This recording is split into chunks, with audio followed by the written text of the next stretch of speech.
सबसे पहले मेरा मासूमाना सवाल आप तीनों से, यके बाद दीगरे, स्टार्टिंग फ्रॉम यू अयाज भाई, क्या अगले 1 से 1.5 महीने में मुल्की मंजरनामे में कोई बड़ी तब्दीली इन द कॉन्टेक्स्ट कि आज जो लोग अंदर हैं उनका बाहर जाने का माहौल, या वो बाहर जा चुके होंगे तब तक, और आज पीपल्स पार्टी की क़यादत जो बाहर है उनमें से कोई बड़ा नाम अंदर, ऐसा होने का इम्कान लगता है आपको?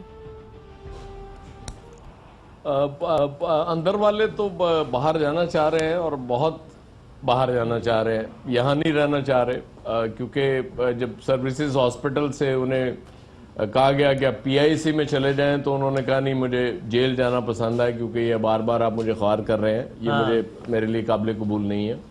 और गालिबन वो लंदन को जेल कह रहे थे उस वक्त, क्योंकि जाना अल्टीमेटली वो जेल चाहते हैं। मुझे तो उस वक्त अंदर वाले बाहर जाना चाहते हैं, और यहाँ जो हुकूमत है, असल हुकूमत है, वो उनको बाहर भेजने में इंटरेस्टेड भी है। देखिए, जब इमरान खान साहब ने ये परसों ये कहा कि NRO देना गद्दारी होगी, तो मुझे लगा कि कुछ मामला गड़बड़ है, कुछ कहीं देना चाह रहे हैं कुछ लोग, इनको डील देना चाह रहे हैं। तो जाहिर है गद्दारी का वर्ड, जब आपको याद है जब गद्दारी केस आता था तो कुछ जगहों पे बहुत बुरा लगता था, वो मुशर्रफ साहब के साथ जब आता था। जी। तो जब वो गद्दारी का उन्होंने वर्ड यूज किया तो उससे मुझे लगा कि शेख रशीद भी जो बार बार वो डील और ढील की बात कर रहे थे, तो पॉसिबिलिटी उसमें मुझे नजर आई। और पीपल्स पार्टी का भी सारा इस वक्त फोकस तो सारा इस पे है कि जो अंदर है वो कहते हैं हमें बाहर जाने दें, और जो बाहर है वो कहते हैं जी हमें अंदर ना भिजवाएं, हमें बाहर रहने दें। सारा इशू इसी के गिर्द घूम रहा है, और इसीलिए पीपल्स पार्टी तो आपको अगले 1 से 1.5 माह में नवाज शरीफ साहब की मंजिल कोट लखपत के बजाय एवन फील्ड नजर आ रही है? या साहब, on a scale of 1 to 10 आपको इसकी प्रोबेबिलिटी कितनी लगती है? देखिए, 1 से 1.5 माह में तो मुझे नहीं लगता कि वो बाहर जा सकेंगे, क्योंकि जितनी हार्ड लाइन इमरान खान साहब ने ले ली है, मुझे लगता है कि कुछ ज्यादा टाइम लग जाएगा, इतनी जल्दी नहीं होगा। अगर होना, आपको लगता है ये होगा लेकिन इतना जल्दी नहीं होगा? भट्टी साहब, आपको क्या लग रहा है? उससे पहले सुन लें, हुआ तो, अगर हुआ तो नहीं, आप तो ये बता देना, क्विकली कमेंट करते हैं, फिर भट्टी साहब की तरफ जाता हूं। ऐसा होने का इम्कान आपको on a scale of 1 to 10 कितना लगता है? 5 महीने में, 6 महीने में? देखें, ये होने का इम्कान इसलिए लगता है कि माजी में हमने देखा ये हुआ, तो आपको लगता है कि होने का इम्कान गए और कहते रहे कि हम नहीं गए। ठीक है। अच्छा, तो हमेशा खान साहब ने परसों कहा कि NRO देना गद्दारी होगी, और ताजा तरीन बयान खान साहब का NRO के खिलाफ क्या है वो देख लें जरा। पहले मेरा फोन देना जरा। NRO 1 और NRO 2 के बाद सबका खौफ चला गया पिछले 10 साल में कि जी यहाँ तो किसी ने पकड़ा ही नहीं जाना, लिहाजा 6000 अरब से 30,000 अरब पे पाकिस्तान का कर्जा पहुंचाए। जी भट्टी साहब, एक तो ये 30,000 अरब जो है ना हमारी मुसीबत बढ़ गई है, वो कोई 28,000 अरब कहता है को, खैर जो भी है। ये बताएं क्या हो रहा है? नवाज शरीफ साहब जा रहे हैं बाहर अगले कुछ महीनों में? देखिए बदामी साहब, पहली बात तो ये है कि इमरान खान, याद रहे कि इमरान खान साहब जितना NRO दे सकते थे वो दे चुके, वो शहबाज शरीफ साहब को दे चुके। अब वो उस पर यू टर्न ले रहे हैं, एक और यू टर्न ले रहे हैं, वो उनकी मर्जी है, वो हो पाता है नहीं हो पाता। लेकिन इमरान खान साहब यही कर सकते थे कि वो चेयरमैन, एक नैब के कैदी को जो कोट लखपत जेल में था उसको चेयरमैन PAC लगा दिया। अब ये बड़ी तरफ ज्यादती है। वैसे मैं आपकी प्राइम में भी देखता हूं, आप ये तज्जिया देते हैं NRO से, हम तो मुराद वो लेते हैं ना कि किसी को जानकर ढील देना। ये तो खान साहब ने बाद दिले ना खास्ता एक फैसला किया ना चाहते हुए, गलत किया होगा लेकिन ना, ये तो नहीं कि चलो शहबाज शरीफ को फेवर दे देता हूं। Why would he give any favour to Shahbaz Sharif साहब? This is the last thing Imran Khan would do.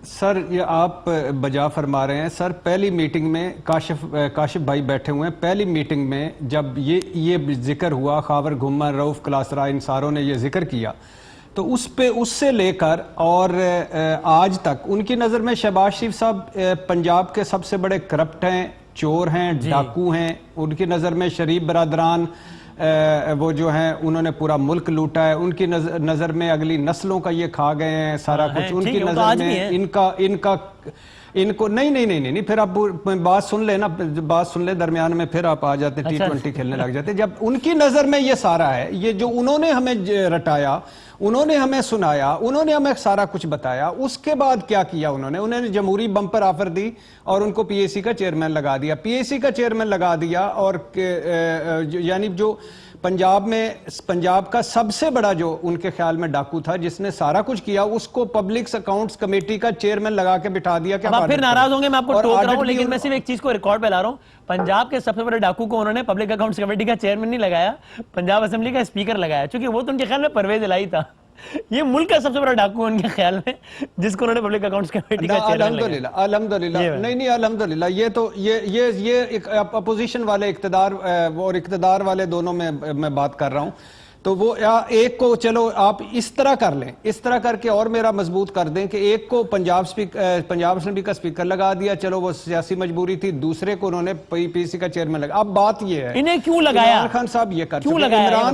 Imran Khan साहब यानी ये गुड कॉप्स थे उसके अंदर, पाकिस्तान तरीके इंसाफ के अंदर असद कैसर थे, परवेज खटक थे, ये सारे थे, असेंबली चलना था, ये माहौल बेहतर होना था, उनके साथ एक एग्रीमेंट हुआ था कि आप इस साथ से आगे नहीं जाएंगे, ये नहीं करेंगे, फलाना नहीं करेंगे, फलाना नहीं करेंगे, बहुत सारी छोटी छोटी चीजें उन्होंने की और उन्होंने कहा कि अच्छे बच्चे बनेंगे, हम एक दूसरे को वही जैसे करने करें। अब आगे ये हो गया कि मिसाल के तौर पर ये लगा दिया, नैब उनके कंट्रोल में नहीं है, नैब के उन्होंने फंड्स रोके हुए, लास्ट कैबिनेट मीटिंग में उन्होंने नैब पे बरसे गरजे बरसे और वो सारा कुछ किया। अलीम खान, जुल्फी बुखारी, नैब परवेज खटक, उनका अपना केस नैब उनका कर रहा है। नैब पे वो कहते हैं नैब मेरे कंट्रोल में होता, 50 बंदे आ गए, ये हो गया। अदालतें उनके कंट्रोल में नहीं, अदालतें आजाद हैं, सारा कुछ है।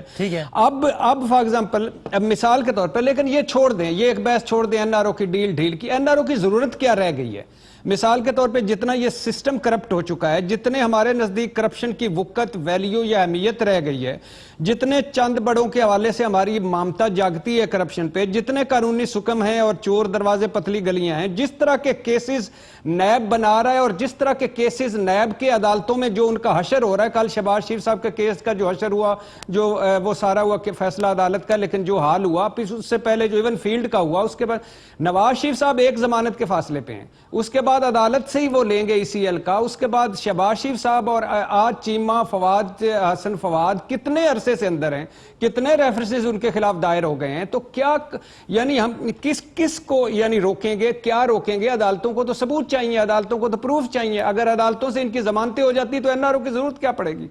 कौन सी डील, कौन सी ढील, कौन सा बड़ा मासूमाना बयान दिया आपने कि अगर अदालतों जमानत हो जाती फिर एनआरओ की जरूरत क्या पड़ेगी?